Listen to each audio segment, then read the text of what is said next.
One of the most anticipated annual events in Washington, D.C., dating all the way back to the city's beginnings, was the New Year's Day reception at the White House. Lasting for over 130 years, the reception shaped American traditions and identity, including playing a significant role in the signing of the Emancipation Proclamation. I'm Bob Summers, and this is a presidential story.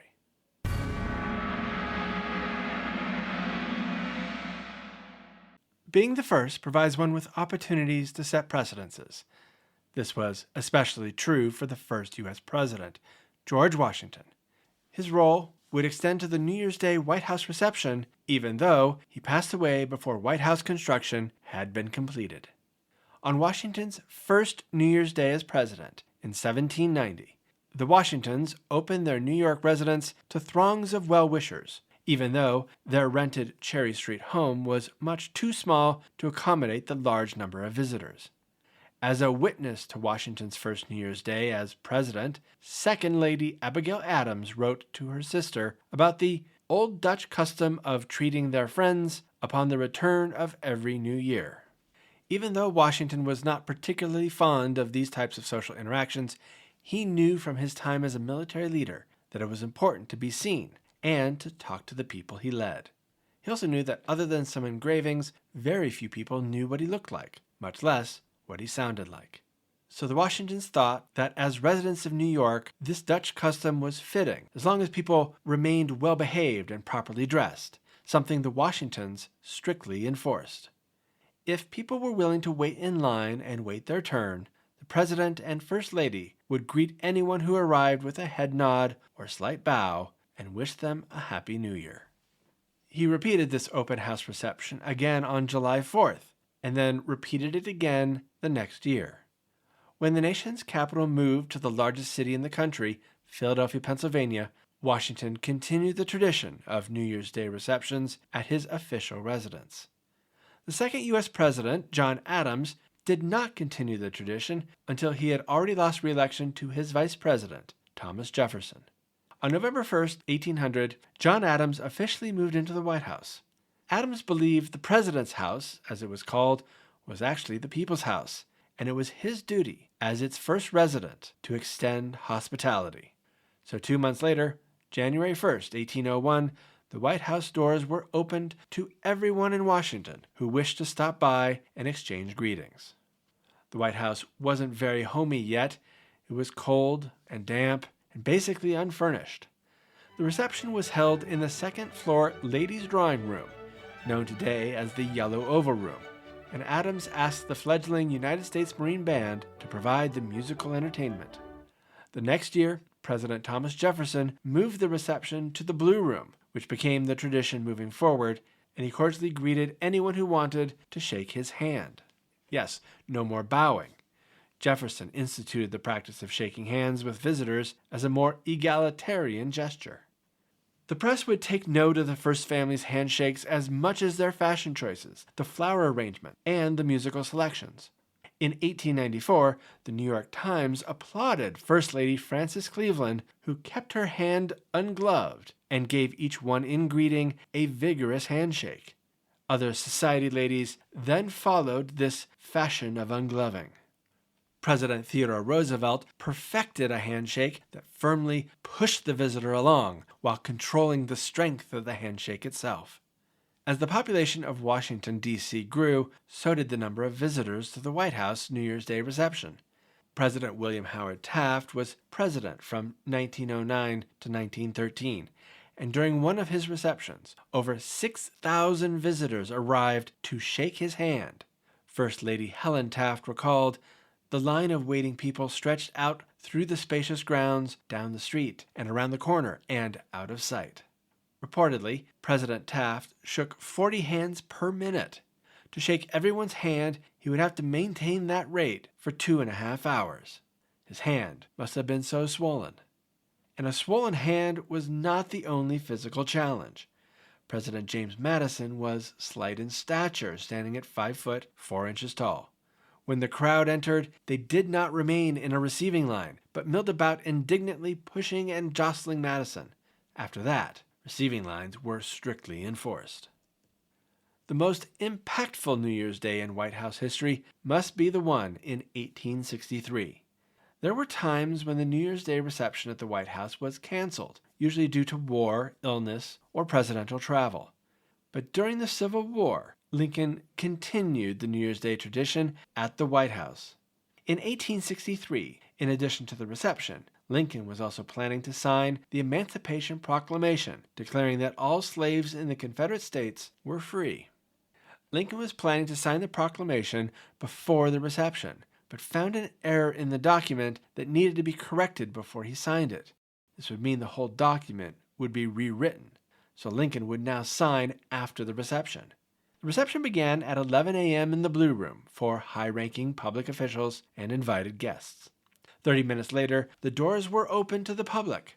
For the next 3 hours, Lincoln shook hands with everyone who waited in line. Although presidents were expected to stay the entire time to shake everyone's hand, the first ladies could come and shake hands till they were too tired to continue. Despite still grieving the loss of her son Willie and knowing the importance of this day, First Lady Mary Lincoln shook hands at the reception for an hour. After the guests departed at around 3 p.m., Lincoln went upstairs to the study for the signing in the presence of a few friends. There was no cabinet meeting scheduled, and no attempt to have an elaborate ceremony. Lincoln later confided to Francis Carpenter, a painter in residence at the White House, that as he picked up the pen to sign, his hand trembled violently. I could not for a moment control my arm. I paused, and a superstitious feeling came over me which made me hesitate. In a moment I remembered that I had been shaking hands for hours with several hundred people, and hence a very simple explanation of the trembling and shaking of my arm. Lincoln continued, "If my name ever goes into history, it will be for this act, and my whole soul is in it. If my hand trembles when I sign the proclamation, all who examine the document hereafter will say he hesitated." Lincoln calmed himself, said, "I never, in my life, felt more certain that I was doing right than I do in signing this paper." Then he signed his full name with a steady hand, looked up, and said, "That will do." The following year, a few black guests arrived in line with the white guests at the New Year's Day reception. They are believed to be the first black people permitted to attend a social event in the White House. Unfortunately, it didn't last for long, as Lincoln's successor, President Andrew Johnson, only allowed black guests to enter the White House New Year's Day reception during a 15-minute window after the white guests were received. There was usually an order to who would greet the president. First would be the cabinet and the diplomatic corps. Diplomats were of particular interest to the press and public, as Americans were intrigued by the cultures they viewed as exotic, represented by their traditional modes of dress. Other government officials, military officers, and invited guests would then follow. Only then would the doors open for the reception of citizens. During President Chester Arthur's 1883 reception, Kingdom of Hawaii's Minister to the U.S., Elisha Hunt Allen, had the honor of leading the diplomatic corps to greet the president in the Blue Room. Afterwards, Allen began suffering from heart pains in a side room and died, while the president was still receiving government officials. Arthur turned away those waiting outside and closed the reception to show respect for the deceased. Allen is one of 10 people known to have died inside the White House, and the only one on New Year's Day. Only one president declined to host a New Year's Day reception, Woodrow Wilson. Wilson was president for 8 years between 1913 and 1921, and during that time, his first wife Ellen passed away. The U.S. entered World War I. There was a global pandemic, and Wilson suffered a debilitating stroke. These events may have been the reasons he declined to continue the White House New Year's Day tradition. It was the first time the event had not been held for 2 or more consecutive years since the British burned the White House in 1814. So when Wilson's successor, President Warren G. Harding, announced the event would resume in 1922, the Washington Evening Star declared, "Supreme joy reigns, since tomorrow, the greatest of all events, the New Year's Day reception, will again be reinstated." 10 years later, the 1932 reception would turn out to be the last.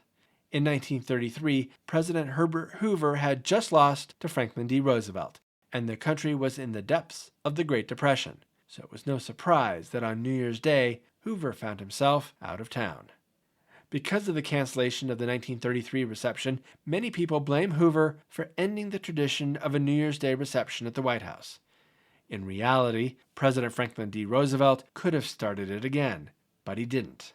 Perhaps due to the cost during the ongoing Great Depression, or perhaps because FDR was maintaining secrecy around his disability and wheelchair use.